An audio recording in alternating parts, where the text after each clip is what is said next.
Assalamualaikum warahmatullahi wabarakatuh. Hari ini saya bersama dengan Bapak Cahyo Siswotomo selaku Ketua Fraksi PKS dan Sekretaris Pansus Raperda Hunian Layak yang akan menjelaskan terkait Raperda tersebut.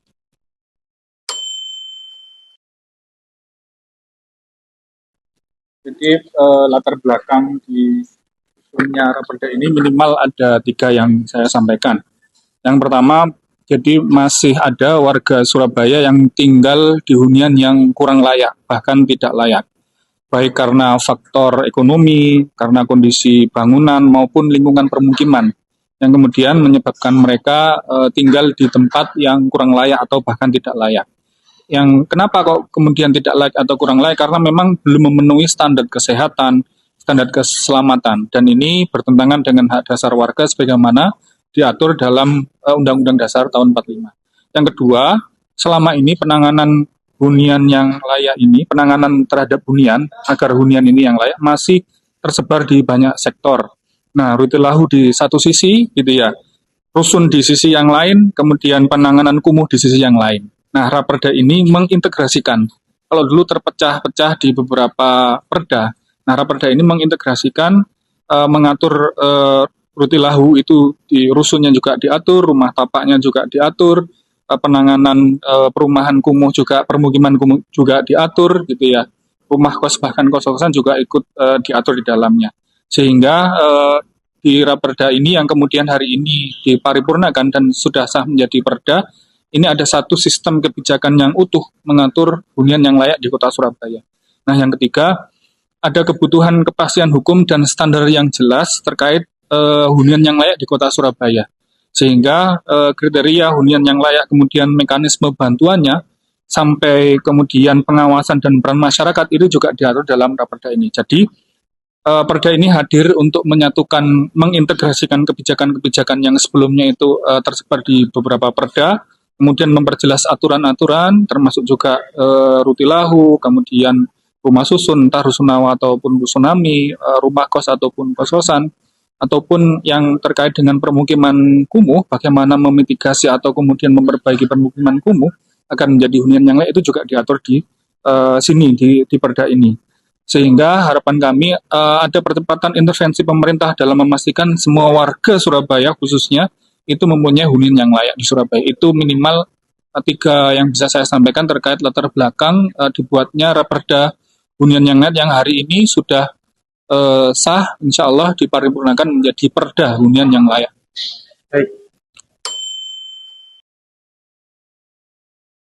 Ya, Raperda ini penting ke depannya karena memang Raperda ini kita berharap bahwa seluruh warga Surabaya, rakyat Surabaya ini idealnya tinggal di Surabaya ini tinggal di hunian yang layak, gitu ya. Apakah kemudian rumahnya, kemudian rumah susunnya, atau kemudian permukimannya itu adalah hunian yang layak. Jadi harapannya kita punya dampak yang pertama adalah percepatan penurunan rumah tidak layak huni. Itu yang kita harapkan. Dengan apa? Ada beberapa program pemerintah Kota Surabaya seperti Rutilahu. Bagaimana kemudian program Rutilahu ini betul-betul menyentuh warga perumahan atau rumah warga Kota Surabaya yang tidak layak huni. Ini ada skema bantuan yang jelas yang sudah termaktub di perda itu dengan plafon 35 juta rumah. Kemudian target utamanya adalah sesuai dengan DTSEN desil 1 sampai 5 yang diutamakan juga terutama desil 1 sampai 3. Nah, harapannya juga bantuan ini tidak lagi salah sasaran. Yang kedua, penataan agar Kota Surabaya ini lebih tertib dan sehat. Jadi permukiman kumuh ini ditangani secara sistematis dan kita berharap perda yang kemudian sudah sah hari ini dikuatkan dengan perwali sehingga lebih teknis lagi dan lebih sistematis lagi ketika sudah kami atur gitu ya, kami atur bersama dengan persetujuan dari dengan diskusi dengan beberapa OPD pemerintah Kota Surabaya dan masukan dari beberapa stakeholder juga akademisi, itu sudah kami atur semaksimal mungkin kami bekerja saat itu sehingga permukiman kumuh ini bisa ditangani dengan sistematis. Nah, standar hunian yang lain ini tidak hanya fisik tapi juga lingkungan, sanitasi dan sosial, serta kemudian fasilitas umum lainnya yang kemudian mengitari hunian itu.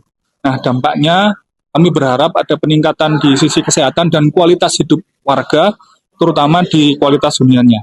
Yang ketiga, kami juga berharap dampak yang berikutnya adalah akses hunian itu lebih luas, terutama untuk warga kecil ya. Jadi misalnya pemerintah kota nanti kalau misalnya mengadakan rusun gitu ya, apakah rusunawa ataupun rusunami itu juga memperhatikan akses.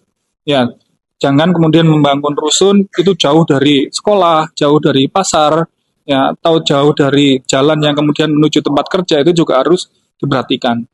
Nah, di sini kita juga berharap seperti itu, tapi sekali lagi ini juga harus dilengkapi dengan perwali yang kemudian mengatur agar tujuan dari raperda ini, agar tujuan dari perda yang telah disahkan hari ini itu tentang hunian yang layak itu tercapai.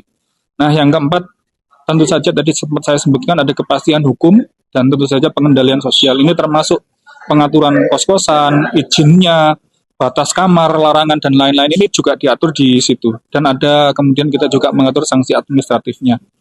Dan yang terakhir, kami berharap ada dampak kolaborasi masyarakat yang lebih kuat.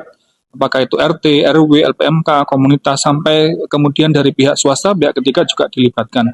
Dan sekali lagi program ini, Raperda ini yang kemudian hari ini jadi perda, itu tidak bisa akan sukses ketika dilaksanakan oleh pemerintah kota saja, tetapi juga harus didukung oleh stakeholder yang lain. Ya, termasuk juga pihak swasta, apa namanya, developer swasta, kemudian masyarakat, RT, RW, dan seluruhnya ini harus ada dukungan support dari peran dari masyarakat.